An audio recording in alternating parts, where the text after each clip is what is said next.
এ পর্যায়ে আমরা পূর্বের লেসন থেকে ভিন্ন কিছু বিষয় জানার চেষ্টা করব। পূর্বের লেসনে আমরা ডাটা ইনসার্ট, আপডেট, ডিলিট ইত্যাদি বিষয় দেখেছি।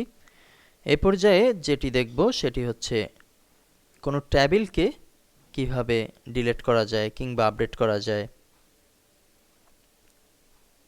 কিংবা কোনো টেবিলের কোনো ফিল্ডকে কিভাবে এডিট করা যায়।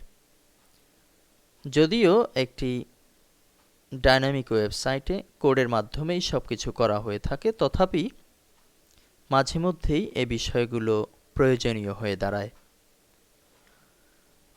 ধরুন আমরা এখন চাচ্ছি আমাদের ডাটা টেবিলের যে ফিল্ডগুলো আছে তার একটি ফিল্ডকে আমরা এডিট করব। এখানে আমরা ইমেল ফিল্ড ক্লিক করছি। চেকবক্সে ক্লিক করে আমরা মাঝামাঝি অবস্থা থেকে চেঞ্জ অপশনে ক্লিক করছি। এখন আমাদের সামনে শুধুমাত্র ইমেল ফিল্ডের কিছু তথ্য চলে আসলো, যেগুলো আমরা টেবিল তৈরির সময় দিয়েছি। এখানে আমরা যদি ইমেল বানানের কোনো পরিবর্তন করতে চাই, সাপোজ আমরা ইমেলের মাঝে একটি স্পেস, একটি ড্যাশ ব্যবহার করব, সেটি করে দিতে পারি। এখানে লেন্থ যদি চাই 35-এর জায়গায় 40 করে দেব, সেটিও করে দিতে পারি। টাইপ যদি পরিবর্তন করার প্রয়োজন হতো তাহলে সেটিও সম্ভব। পরবর্তীতে সেভ বাটনে ক্লিক করছি। এখন কিন্তু আমরা ফিল্ডের ঘরে আমাদের পরিবর্তিত অবস্থা দেখতে পাচ্ছি।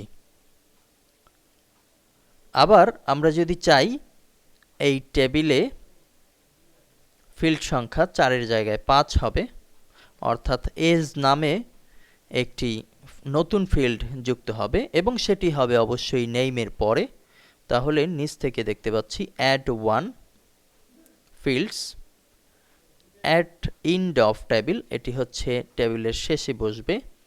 এটি দিলে অ্যাট বিগিনিং অফ টেবিল সেটি হবে। আর নিজস্ব কোনো চয়েস, কাস্টমাইজ সিস্টেম ব্যবহার করতে চাইলে আফটারে ক্লিক করে নেম সিলেক্ট করে দেব। পরবর্তীতে গো বাটনে ক্লিক করলে আমরা ফিল্ডের নাম দেওয়ার সুযোগ পাব। আমরা লিখছি এজ, এটি ইন্টিজার এবং লেন্থ দিচ্ছি 5। সেভ। এখন কিন্তু প্রিভিউতে দেখতে পাচ্ছি নেমের পরে এজ নামে একটি ফিল্ড নতুনভাবে যুক্ত হয়েছে। আবার যদি কখনো এমন করতে হয় যে কোনো একটি ফিল্ড ডিলিট করতে হবে, সেক্ষেত্রে আমাদেরকে নির্ধারিত ফিল্ড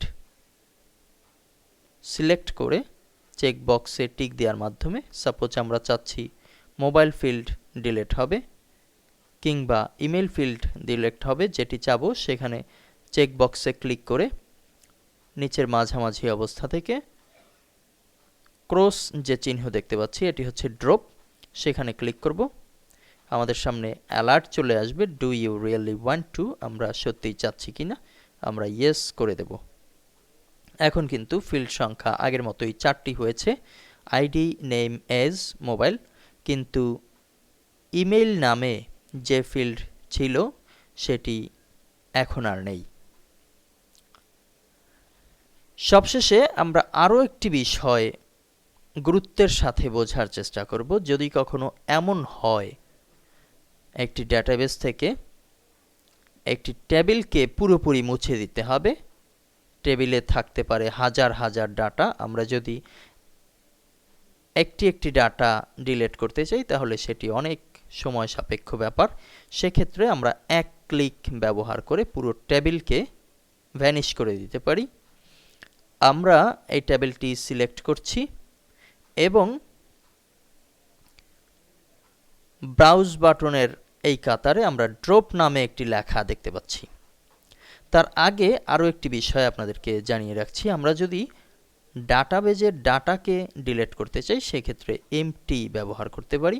আমরা একটু ব্রাউজ করে দেখছি, এখানে ডাটা সংখ্যা এই মুহূর্তে আছে 1।